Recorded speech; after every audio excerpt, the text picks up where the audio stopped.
내 혼자만 똑똑해지지 말고 구독과 좋아요 그리고 낚싯질을 한번 해봅시다.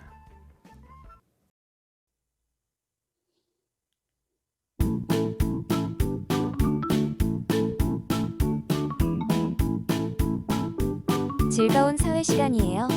오늘도 힘차게 시작해봅시다. 오늘은 1단원 중에 소단원 3 민주정치의 원리와 국가기관의 역할에 대해 학습하겠습니다.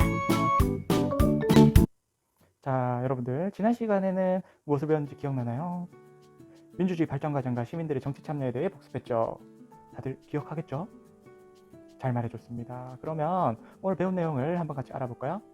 오늘은 단원 마무리 두 번째 시간 소단원 2 일상생활과 민주주의에 대해서 한번 복습하고 스스로 정리해보는 시간을 가져볼게요. 자, 우리 1-2단원을 하면서 떠오르는 것을 한번 생각해볼까요? 얘들아, 민주주의를 모르는 건 아니겠지 설마? 일상생활과 민주주의 단원에서 기억나는 주요 단어, 키워드를 생각나는 대로 한번 말해볼까요? 민주주의야 쉽지. 일상생활에서 민주주의 사례는 아주 많으니까. 예를 들면 말씀을 하세요 기린쌤. 꿀 먹었어요? 자, 먼저 성취 기준부터 살펴보도록 하겠습니다. 나이가 드니까 기억력이 점점 쇠퇴되는 것 같아요. 성취 기준을 또 봐요? 그건 왜 자꾸 보나요? 성취 기준은 우리가 배워야 할, 도달해야 할 기준이죠. 그래서 그것부터 확인하는 것이 가장 중요하답니다. 자, 일상생활에서 경험하는 민주주의 실천 사례를 탐구하여 민주주의의 의미와 중요성을 파악하고 생활 속에서 민주주의를 실천하는 태도를 기른다. 자, 여기서는 민주주의 실천 사례, 그리고 민주주의의 의미와 중요성, 그리고 실천하는 태도, 이게 학습 요소가 되겠죠. 네 번째 성취 기준은 민주적 의사결정의 원리, 그 중에서 다수결, 대화 타협, 소수의 의견 존중이 있고요. 생활 속에서 민주주의를 실천하는 자세를 지닌다. 이게 성취 기준이 되겠습니다. 자, 여러분 생활 속 민주주의 사례 기억나나요? 가정에서 우리 집안일을 민주적으로 나누는 거, 그리고 학급에서 학급 회의를 통해 1인 1역을 정하는 거, 그리고 지역에서 주민회의를 통해 쓰레기 문제를 해결하는 것들이 교과서에 나와 있는 예시였죠.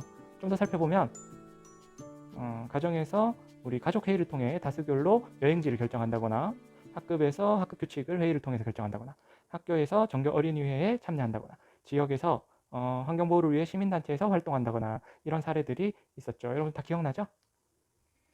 자, 그럼 핵심 내용을 한번 정리해보면 민주주의란 뭘까요? 다들 말할 수 있죠? 모든 국민이 주인으로서 권리를 갖고 그 권리를 자유롭고 평등하게 사용하는 정치제도입니다. 이거는 기억을 해두면 되겠죠. 여기서 핵심 단어는 모든 국민이 주인으로서 권리를 갖고 그 권리를 평등하게, 자유롭고 평등하게 사용한다는데 그 핵심이 있고요.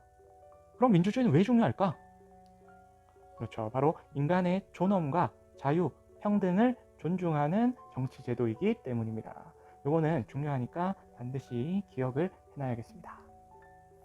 자, 이거 교과서에 나오는 사례인데 기억나죠? 소영인의 반에서 자리를 바꾸는 문제 때문에 갈등이 생겨서 토의를 했었죠.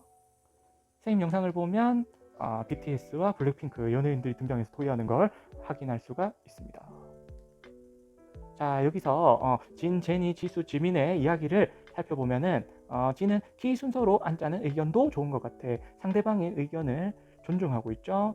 키 순서로 자리를 정한 다음에 시력이 좋지 않은 친구들은 다시 자리를 바꾸는 것이 좋겠어 라고 제니가 말했고요. 지수는 키가 큰 친구가 시력이 좋지 않은 앞자리에 앉으면 뒤에 하는 친구가 칠판이 잘 보이지 않을 수 있어. 이렇게 서로의 의견을 각각 자유롭게 이야기를 하고 있고요. 여기서 지민이 말한 의견을 살펴보면 친구들과 의견을 모아 결정한 일은 잘 따르고 실천하는 것이 중요하다고 이야기를 하고 있습니다. 자, 그렇다면 핵심 내용을 한번 살펴보면 민주주의를 실천하는 거 어떤 상황에서 언제 일어나는가? 그렇죠. 그래서 갈등이나 문제 해결 상황에서 민주주의를 실천하게 되죠. 어떤 방법으로? 그렇죠. 바로 앞에 했던 것처럼 대화와 토론으로 진행을 한다. 어떤 태도로? 그렇죠. 관용, 그리고 양보와 타협. 통해서 민주주의를 실천한다. 관용이라는 것은 나와 의견이 다르더라도 상대방의 의견을 존중하고 포용하는 것, 그리고 한 발짝 양보하고 대화를 통해서 타협을 이루는 것이 중요하다는 겁니다. 자, 쓰레기 매립장 기억이 나죠? 쓰레기 매립장을 짓는데 반대를 하고 있어요. 한번 들어볼까요? 누구만대로? 아무 얘기도 없이 마음대로 정하면 어떡해요? 이렇게 동네 주민들이 가만히 있지 않겠죠? 그런데 쓰레기 매립장은 꼭 필요해서 짓기는 지어야 하는데 어떻게 결정하면 좋을까요? 각자 그럼 교과서에 나오는 소형인의 지역에서는 어떻게 결정하는지 살펴볼까요? 우리 지역의 쓰레기 매립장 건설과 관련해 여러분의 의견을 말씀해 주시오. 저는 반대합니다. 쓰레기 매립장이 건설되면 냄새가 심하게 나고 환경이 오염되기 때문입니다. 저도 쓰레기 매립장의 필요성은 알고 있지만 우리 지역의 이미지가 나빠질 것이 우려됩니다. 쓰레기를 깨끗하게 처리할 수 있는 첨단 시설을 갖추면 냄새나 오염을 방지할 수 있습니다. 제가 설문조사를 한 결과 우리 지역에 부족한 시설이 많았습니다. 쓰레기 매립장을 만드는 것과 함께 우리 주민들에게 필요한 것을 만들면 어떨까요? 저도 그 의견에 동의합니다. 우리 지역에는 사람들이 편히 쉴 수 있는 공원이 없습니다. 그렇다면 쓰레기 매립장과 함께 지역 주민들이 편히 쉴 수 있는 공원을 만들어 드리겠습니다. 이제 어느 정도 타협점을 찾은 것 같습니다. 쓰레기 매립장 건설과 함께 공원을 만드는 것에 동의하십니까? 네, 동의합니다. 네, 동의합니다. 네, 동의합니다. 다 적었나요? 그럼 같이 알아볼까요? 소형인의 지역처럼 주민회의에서 대화와 토론을 거쳐 양보와 타협으로 문제를 해결하는 것이 바로 민주적 의사결정의 원리입니다. 가장 이상적인 방법이죠. 공책에 정리해볼까요? 자, 공책에 정리했던 거 기억이 나죠? 소형인의 마을 사람들처럼 대화와 토론을 통해서 양보와 타협으로 문제를 해결할 수 있다면 가장 이상적인 방법이겠죠? 그런데 보통은 이렇게 이상적으로 해결이 안 되는 경우가 많죠. 그럼 어떻게 해야 할까요? 우리 지역에는 절대 안 돼. 무슨 멍멍이 소리를 하고 있어. 아니, 그렇게 반대만 하지 마시고 의견을 내주시면 안 될까요? 뭔 소리예요? 우리 집 앞에 쓰레기 매립장 지었다가 집값 떨어지면 당신이 책임질 거예요? 그런데 보통은 이렇게 이상적으로 해결이 안 되는 경우가 많죠. 그럼 어떻게 해야 할까요? 여러분들이 직접 해결 방법을 생각해볼까요? 자, 대화 토론으로도 문제 해결이 안 된다면 어떻게 해야 될까요? 여러분들 생각처럼 양보와 타협이 어려우면 다수결의 원칙으로 문제를 해결한답니다. 일상생활에서 다수결로 의사결정을 많이 하죠. 예를 들면 가족들끼리 놀러갈 곳을 정한다거나 학급회의에서 체육대회 종목을 정하는 것도 모두 다수결로 결정을 합니다. 그리고 학급 임원 선거, 동네 주민 대표 선거, 국회의원 선거, 대통령 선거 등 선거로 대표를 결정하는 것이 모두 다수결을 적용한 것입니다. 자, 양보와 타협으로 문제 해결이 안 될 때는 어쩔 수 없이 우리 다수결의 원칙을 적용하게 되죠. 하지만 다수결의 원칙을 적용할 때 주의할 점이 있었죠. 그렇죠. 아까 나왔던 것처럼 반드시 소수의 의견도 존중을 해야 된다는 겁니다. 자, 그럼 핵심 내용을 한번 정리를 해볼까요? 자, 민주적 의사결정의 원리, 바로 대화 토론을 통해서 양보와 타협을 하는 게 가장 이상적이다. 하지만 그렇게 안 될 경우에는 다수결의 원칙을 쓴다. 쉽고 빠르게 문제를 해결할 수 있다는 장점은 있지만 다수의 횡포라든가 소수의 의견을 무시하는 경우가 생기기 때문에 방금 이야기했던 것처럼 충분한 대화 토론을 통해서 소수의 의견도 존중을 해야 된다는 것이죠. 평화로운 학교 운동장. 자, 다음 사례를 한번 살펴보겠습니다. 6학년들이 운동장에서 축구를 하고 있네요. 이를 바라만 보는 5학년들. 왜 형들만 운동장을 사용하나요? 우리도 점심시간에 운동장에서 축구를 하고 싶어요. 우리도 5학년 때는 점심시간에 운동장에서 못 놀았어. 나 때는 말이야. 라떼는 말이야. 라떼 이즈 홀스. 갑분싸. 그건 너무 불공평해요. 운동장은 우리 학교 학생 모두의 것이잖아요. 너희도 내년에 놀면 되잖아. 나 때는 말이야. 이렇게 따지지도 못했어. 이를 지켜보던 전교 학생회장. 점심시간에 운동장을 사용하는 문제를 어떻게 해결하면 좋을까? 자, 소영이는 어떻게 해결했을까요? 민주적 의사결정의 원리에 따라 해결하자. 전교회장인 소영이는 학생 자치회의에 참석해 점심시간에 운동장을 사용하는 문제를 다른 학년 대표들과 의논해 해결하기로 했다. 역시 소영이. 안녕하십니까? 오늘은 점심시간 운동장 사용 문제를 논의하겠습니다. 점심시간을 반으로 나눠 저학년과 고학년이 각각 사용하는 것은 어떨까요? 그렇게 되면 저학년은 밥을 천천히 먹기 때문에 운동장을 사용할 수 없을 것입니다. 그럼 학년별로 하루씩 돌아가며 운동장을 사용하는 것은 어떨까요? 그건 너무 헷갈릴 것 같습니다. 저는 학년별로 운동장을 사용하는 달을 정하면 좋겠습니다. 저는 운동을 규칙적으로 하는 것이 좋다고 생각해서 6학년 5반 대표의 의견에 동의합니다. 6학년 오빠 잘생김. 까.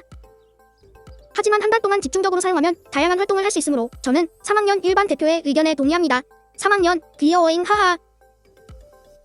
지금까지 나온 의견들 중에서 다수결로 정하도록 하겠습니다. 자, 이렇게 대화 토론을 통해서 결정하려고 했는데 마땅히 결정이 되지 않을 경우에는 다수결로 결정하게 되죠.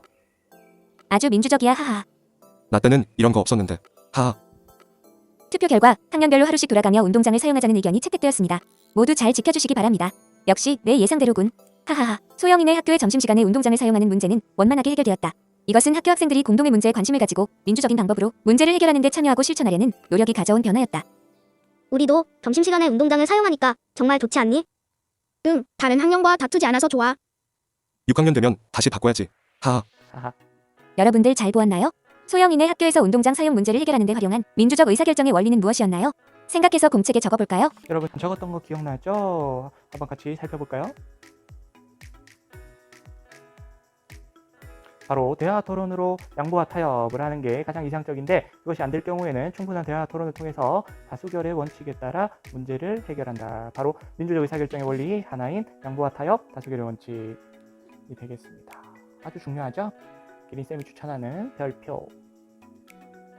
자, 핵심 내용을 다시 한번 정리해보면, 민주적 의사결정의 원리에 따라 문제를 해결하는 것은 공동의 문제를 먼저 찾고 대화 토론을 통해 충분한 회의를 한 다음에 다수결의 원칙에 따라 투표를 하고, 투표로 결정된 내용을 참여하고 실천하는 것이 중요하다고 아까 지민이가 이야기해줬죠. 자, 국가 72쪽에 두 번째 소단원의 내용을 다시 한번 살펴보겠습니다. 자, 갈등이나 대립을 조정하고 많은 사람에게 영향을 끼치는 우리 공동의 문제를 해결해 나가는 활동을 우리가 정치라고 이야기를 합니다. 자, 모든 국민이 나라의 주인으로서 권리를 가지고 그 권리를 자유롭고 평등하게 행사하는 정치제도, 민주주의라고 이야기를 한다.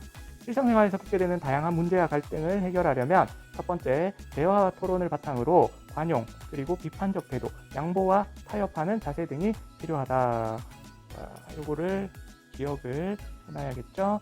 자, 문제는 너무 쉬워요. 바로 위에 나와 있죠. 뭡니까? 그렇죠. 민주주의가 되겠습니다. 자, 우리 지난 시간처럼 소단원 2 일상생활과 민주주의에서 배운 내용을 한번 생각그물로 각자 정리해보세요. 그러면 이제 머릿속에 이미지로 남으면서 여러분들이 배운 내용을 좀 더 오래 기억할 수 있을 겁니다.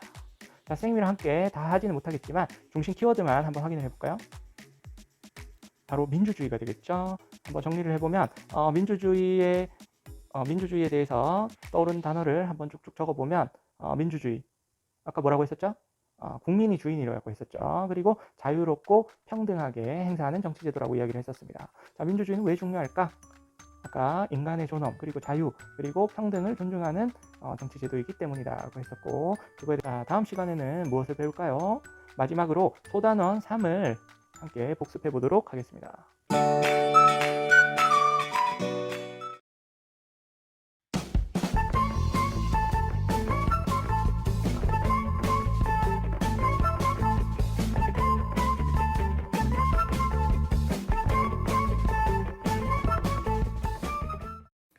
내 혼자만 똑똑해지지 말고 구독과 좋아요, 그리고 낚싯질을 한번 해봅시다.